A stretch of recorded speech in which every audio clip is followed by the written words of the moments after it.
اور اگر خدا کا انکار نہیں کر سکتے اور واقعی نہیں ہو سکتا، کس چیز کی تعویل کرو گے؟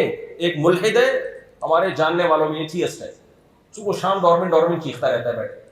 میں نے اس سے کہا، میں نے اس کو ایک جنگل کی ڈاکومنٹری بھیجی.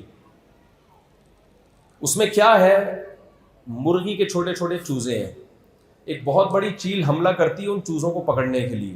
مرغی اپنی جان پہ کھیل کے اس چیل سے لڑتی ہے.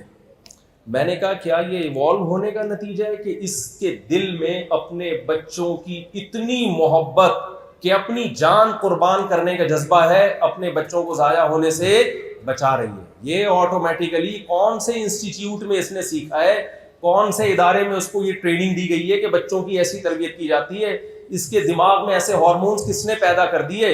اور ہم دیکھتے ہیں اس کائنات میں ایسی مینجمنٹ ہے، جس جانور کا گروتھ ریشو بہت زیادہ ہے اس کے دل میں اللہ نے ماں کی ممتا ختم کر دی ہے، اور جس جانور کا گروتھ ریشو بہت کم ہے ان کی ماؤں کے دلوں میں ممتا اتنی ہی زیادہ ہے. سانپ کتنے انڈے دیتا ہے؟ ہزاروں. کھا جاتا ہے کیوں؟ سانپنی جو ہے اس کی مادہ، کیونکہ اگر وہ بچے نا تو زمین پہ قدم رکھنا ممکن نہیں رہے.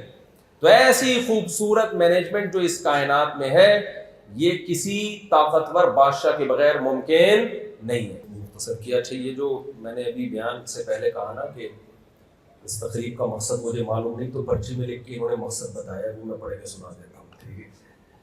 کہتے جی آج کی یہ تقریب آغاز ہے جناب شاہد صاحب کے 2 صاحبزادے یعنی عمر شاہد اور زہیر شاہد، ان کی شادی کا آغاز ہے. اس کا مطلب مجھے معلوم نہیں، شادی کا آغاز کا مطلب کیا ہوتا ہے؟ شادی ہو رہی ہے یا نہیں ہو رہی ہے؟ بتائیں کب ہو رہی ہے؟ آج ہے؟ اچھا ابھی اسٹارٹنگ ہے شادی، اسٹارٹنگ. آپ اس کی وضاحت فرما دیں. آغاز ہو رہا ہے شادی کا تو جی اچھا بیان سے آغاز کیا، ایک اچھی بات ہے ماشاءاللہ کہ ایک دینی بیان سے انہوں نے آغاز کیا. اللہ تعالیٰ برکت دے جی، خوشیاں دے. گوروں کے پاس ایسا آپشن نہیں ہے، سمجھ رہے ہیں؟ ان کے نہیں ہوتا کہ آج میرے بیٹے کی شادی کا آغاز ہے یا اختتام ہے. ان کے سب سیٹ اپ برباد، ایسی کی تیسی ہو گئی. ان لوگوں کی سوسائٹی کا ایک باہر کا رخ ہے جو بہت خوبصورت ہے، ایک اندر کی زندگی ہے جو انتہائی بھیانک ہے. ایک باہر کا ہے نا، ایک بہت خوبصورت صاف ستھری روڈیں، thank you, how are you, fine, nice to meet you, یہ بہت اچھا لگے گا. یہ آپ کو یہاں نہیں ملے گا. یہاں گالی سے بات شروع ہوتی ہے اور بیچ میں بھی احتیاطاً گالی اور آخر میں بھی چماٹوں پہ ختم ہوتی ہے. یہاں پہ ٹھیک ہے نا، یہاں پہ تبے پہ ختم ہوتی ہے. اور باہر جو ہے جو آپ کو نظر آ رہا ہے. لیکن خدا کی قسم ایک رخ ہے تصویر کا جو ہم دیکھتے ہیں، تو دوسرا رخ بہت بھیانک ہے. آپ ان کی اندر کی زندگی دیکھو، شراب پی کے پڑے ہوئے ہوتے ہیں، کوئی ریلیشن ہی نہیں ہے، نہ خدا سے ریلیشن، نہ آپس میں ریلیشن. بس گورنمنٹ سے ریلیشن ہوتا ہے، ان کا ٹیکس دیتے ہیں اور گورنمنٹ ان کو پالتی ہے. آپس کا تو ریلیشن رہا ہی نہیں ہے. انسان دیکھو، ایک بات خوب اچھی طرح سمجھو.